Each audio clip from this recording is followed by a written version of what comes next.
नमस्कार। आज हम एमनोरिया यानी पीरियड का ना आना इसके विषय में चर्चा करेंगे। स्पेशली प्राइमरी एमनोरिया की जो समस्या है ये क्या होती है और क्या क्या इसके कारण हो सकते हैं, इस विषय में आज हम चर्चा करेंगे। साथियों, आपको बता दें, प्राइमरी एमनोरिया जो प्रॉब्लम है इसमें अगर लड़की की उम्र 15 साल तक हो गई है और उसको अभी तक जो उसका फर्स्ट पीरियड है या उसको जो फर्स्ट मेंसेस आने होते हैं वो अभी तक ना आए हैं, अगर ऐसा है तो उसको प्राइमरी एमनोरिया की प्रॉब्लम है। ये तो पहला क्राइटेरिया है।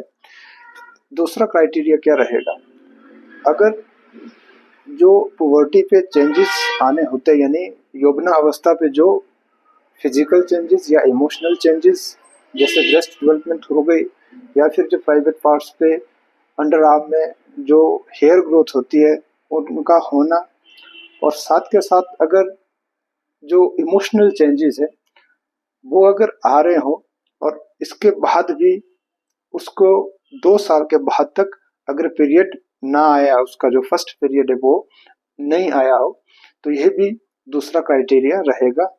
और तीसरा क्राइटेरिया क्या है कि अगर एज 13 साल तक हो गई है लेकिन जो पुबर्टी के जो चेंजेस है वो अभी तक ना आए हैं, तो ये थर्ड क्राइटेरिया रहेगा प्राइमरी एमनोरिया के लिए। अगर इसके हम कारणों की बात करें तो बहुत से रीजन रहते हैं।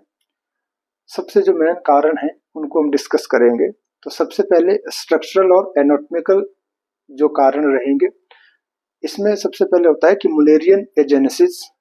इसमें क्या होता है कि यूट्रस जो बच्चेदानी है या तो वो अच्छे से डेवलप नहीं हुई होती है और या तो ये एब्सेंट होगी।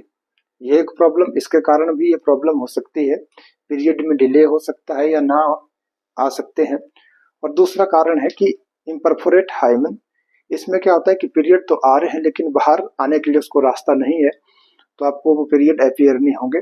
दूसरा रीजन। तीसरा, वेजिनल एजेनेसिस। इसमें क्या होता है, जो वेजाइना है वो अंडर डेवलप्ड है या फिर इनकम्प्लीट है या उस नॉन फंक्शनल वो हो सकता है, तो ऐसी स्थिति में भी आपके पीरियड डिले हो सकते हैं। अगला रीजन है कि सर्विक्स भी एब्सेंट हो सकता है, वेजाइना भी एब्सेंट हो सकता है या ये माल डेवलप्ड हो सकते हैं यानी अच्छे से इनकी डेवलपमेंट नहीं हुई होती है, तो इसके कारण भी दिक्कत हो सकती है। फिर अगर हम बात करें एंडोक्रिनोलॉजिकल रीजंस की, इसमें हाइपोगोनाडोट्रोफिक या हाइपोगोनाडिज्म ये प्रॉब्लम हो सकती है। प्राइमरी ओवेरियन फेलियर ये दिक्कत हो सकती है, इसके कारण भी ये प्रॉब्लम हो सकती है। कंजेनाइटल एड्रिनल हाइपरप्लेजिया ये एक दिक्कत होती है, इसके कारण भी ये प्रॉब्लम हो सकती है।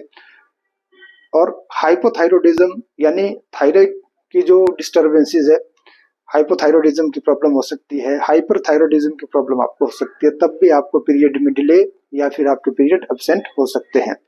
पीसीओएस की प्रॉब्लम हो सकती है, पॉलीसिस्टिक ओवेरियन सिंड्रोम, यानी सारी चीजें आपकी ठीक है लेकिन जब आपके पीरियड आने होते हैं तो सेम टाइम पे आपको पीसीओएस की अगर प्रॉब्लम पहले से अगर आपको ये डेवलप हो रही होगी और उस टाइम अगर ये अपना इफेक्ट्स शो करेगी तो तब भी आपको पीरियड नहीं आएंगे।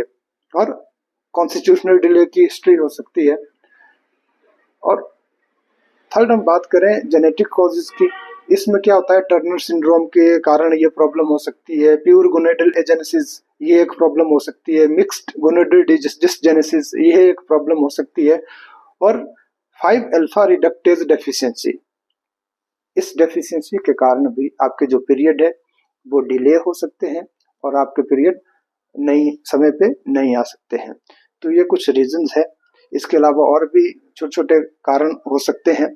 तो अगर आपको पीरियड ना आ रहे हैं तो क्राइटेरिया वही है, अगर आपको 13 साल तक आपके जो पुबर्टल चेंजेस है वो अपीयर नहीं हुए हैं या आपके ये जो पुबर्टल चेंजेस है ये आगे हैं और इसके 2 साल बाद तक आपको पीरियड ना आ रहे हो, और अगर आपकी उम्र 15 साल 16 साल तक मैक्सिमम अगर आपकी एज चली गई है लेकिन फिर भी आपका जो फर्स्ट पीरियड है वो आपको अपीयर नहीं हुए हैं, तो आप जो गायनेकोलॉजिस्ट है उससे कंसल्ट करें आपको फिजिकल एग्जामिनेशन के बाद जो भी आपके ब्लड टेस्ट होंगे या इमेजिंग टेस्ट होंगे, अल्ट्रासाउंड की जरूरत होगी, वो करवा के प्रॉपरली आपको इन्वेस्टिगेट करके कि आप में पीरियड ना आने का क्या कारण है, उसके हिसाब से आपका फर्दर ट्रीटमेंट होगा।